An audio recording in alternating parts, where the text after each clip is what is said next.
Bienvenidos todos a esta segunda parte de los sistemas pedagógicos y otros sistemas sociales. Hablando de los sistemas sociales, existen dos fuerzas, la centrípeta y la centrífuga. La fuerza centrípeta social es aquella que atrae y dirige al individuo hacia el centro de la sociedad, en una conciencia colectiva.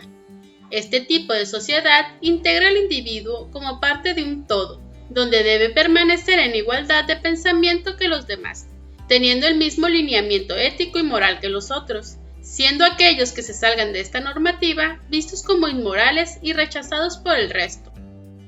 La fuerza centrífuga social es aquella que aleja al individuo del centro de la sociedad, como una conciencia individual y única. En esta, el individuo es un ser con pensamiento e ideologías únicas, que difieren a cualquier otro. La persona debe de mantenerse lo más original posible sobre el resto y tener un libre pensamiento propio sin verse influido por los estereotipos o regímenes de los demás.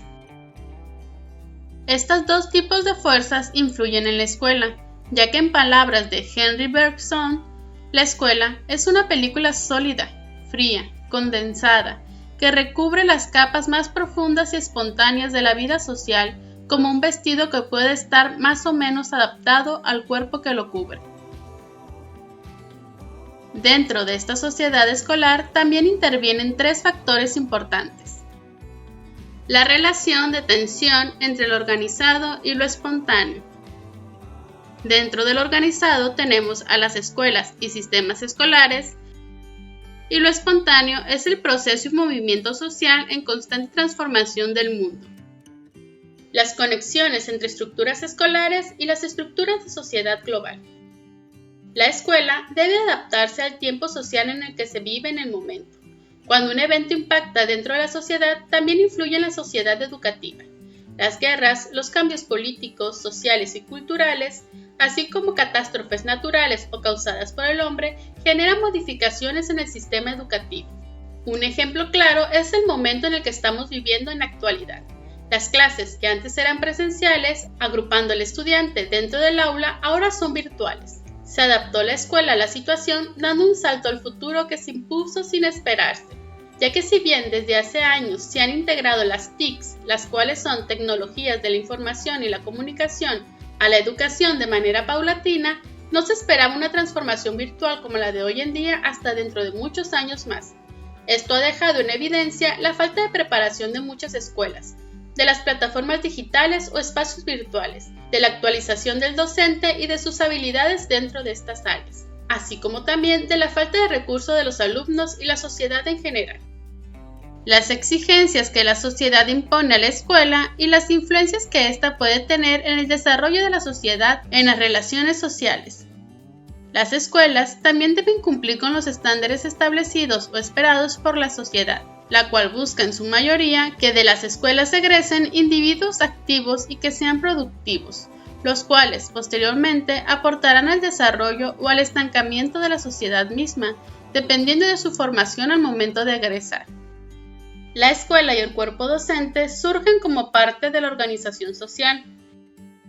Según Durkheim, la educación consciente y organizada empieza cuando la cultura mental y moral adquirida por la humanidad llega a ser demasiado compleja y representa un papel excesivamente importante y se debe asegurar su transmisión de una generación a otra. En la antigüedad no existían instituciones educativas como las que conocemos hoy en día. Antes, el niño debía aprender un oficio y para ello se le llevaba desde muy temprana edad al lugar donde lo aprendería. Por ejemplo, si sería herrero, se le llevaba a vivir a la herrería, carpintero a la carpintería, panadero a la panadería, y así dependiendo del oficio que éste debía desempeñar por el resto de su vida, para ser un ser útil a la sociedad. En sociedades más filosóficas como la griega y la romana, se llevaba a los individuos a escuchar pláticas en su mayoría filosóficas, donde iniciaban a cuestionarse la vida y el mundo que los rodeaba. Con el paso del tiempo y la evolución educativa, se dispuso un sistema en el cual se le enseña al alumno según su edad y desarrollo madurativo, estipulando así los grados de educación: preescolar, primaria, secundaria, preparatoria y universidad. Los sistemas pedagógicos, como los económicos, jurídicos y políticos, varían también en función de las formas de su sociedad, así como también estos influyen en sus escuelas según el país en el que se encuentren. Y como dijo Durkheim, no hay nadie que pueda lograr que una sociedad adopte un sistema de educación distinto al que implica su estructura, al igual que un ser vivo no puede tener otros órganos y otras funciones que los que se hallen implicados en su constitución. Y por último, recordemos una frase de Pestalozzi: la verdadera escuela es el hogar. Bueno chicos, aquí concluimos con el tema de los sistemas pedagógicos y otros sistemas sociales. Nos vemos pronto. ¡Adiós!